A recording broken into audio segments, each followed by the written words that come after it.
So now, all this time, he knows everything is coming from God. At the water, at the Bet HaMikdash, the mosquito, when he tells the Jews to come smash the steel, he knows everything is coming from God. He's not saying, I don't believe in God, like the stupid Greeks or the atheists, all the other idiots in the world. He says, I believe in God. It's the question I have. Why doesn't he do tshuva? Do you know why? Do you know why he doesn't do tshuva? Because since the beginning, his problem has been the same. Since the beginning, he limited God. Since the beginning, he limited God. And once you limit God, you humanize him. Once you humanize him, you cannot do tshuva. Why? It's all about ego. I'm better than you.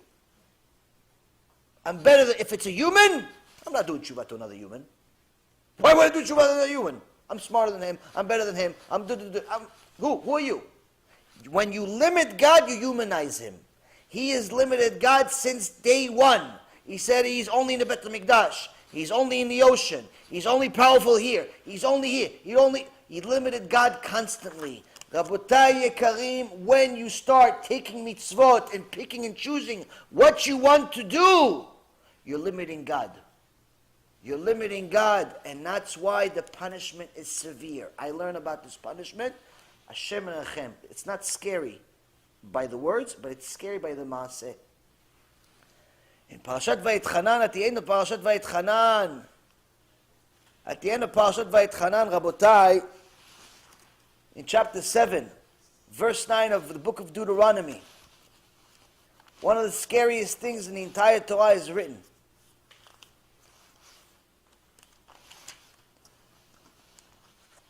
Hashem says, "Umeshalem lesonav el panav leavido." Hashem pays his haters to their face to destroy them. All this time, for years, I've learned this verse many times, Baruch Hashem. But only this week did I get this chidush. Rabbi Chaim taught me this chidush. I'm telling you, this is the scariest thing, in my opinion, I've ever heard. 5 years, I don't know how many years I'm learning this verse. I've said this verse in lectures, I don't know how many times. Rav Mizrahi has said this in lectures, I don't know how many times.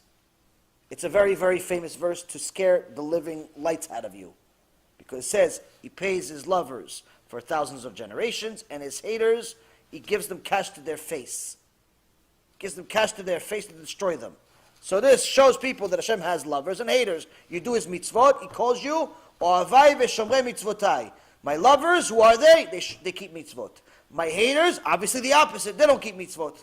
So this whole time I'm thinking, what did I say the whole time? The pshat of this pasuk is, someone that keeps mitzvot, chazak u'baruch. Someone that drives his Ferrari on Shabbat, and looks like his life is grand, that's someone that Hashem hates, and Hashem is paying him for the Ferrari now, because he hates him, and he's punishing him. So, that was the basic pshat. I learned an additional chidush on it.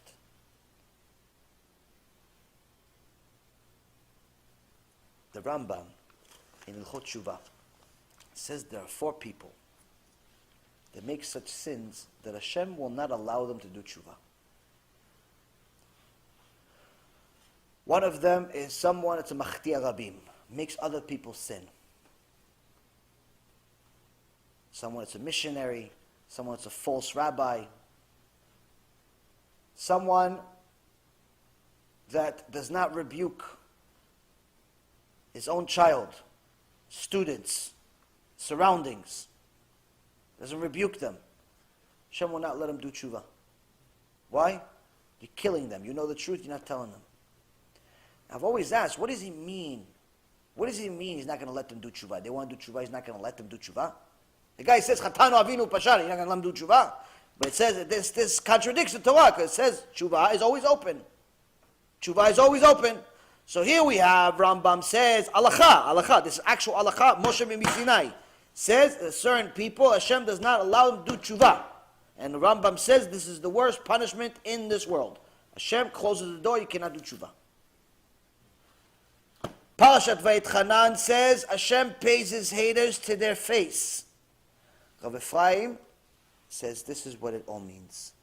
Sometimes you're going to have people that feel perfectly comfortable. Meaning, I don't have to do anymore. I already keep Shabbat. I already keep kosher. I learn Alachat Yomit. I'm fine. I read a half a Tehillim, even though I don't keep Shabbat. I'm fine. I steal only a little bit. I'm fine.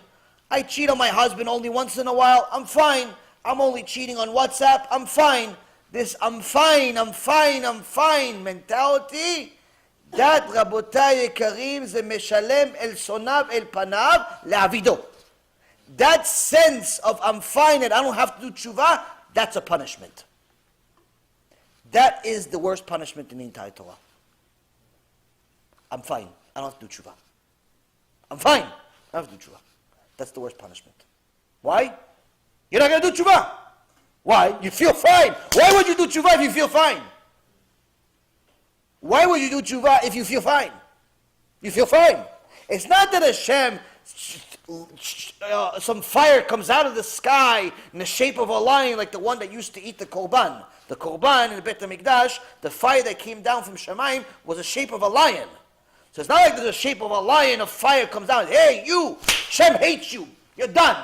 Nothing like that happens. It's not like every Mechalel Shabbat gets in a car accident and Hashem says, I hate him, that's why, I killed him. It's not like every guy that has a fake beard on and really rapes kids on the side, Hashem kills him on the spot. He lets these people live. Why? Meshalem lesonav el panav le'avido. I'm going to let him live so he can make more sins. Why make more sins? Because I hate him. And he's never going to do tshuva. Why? Because he feels fine. He feels fine.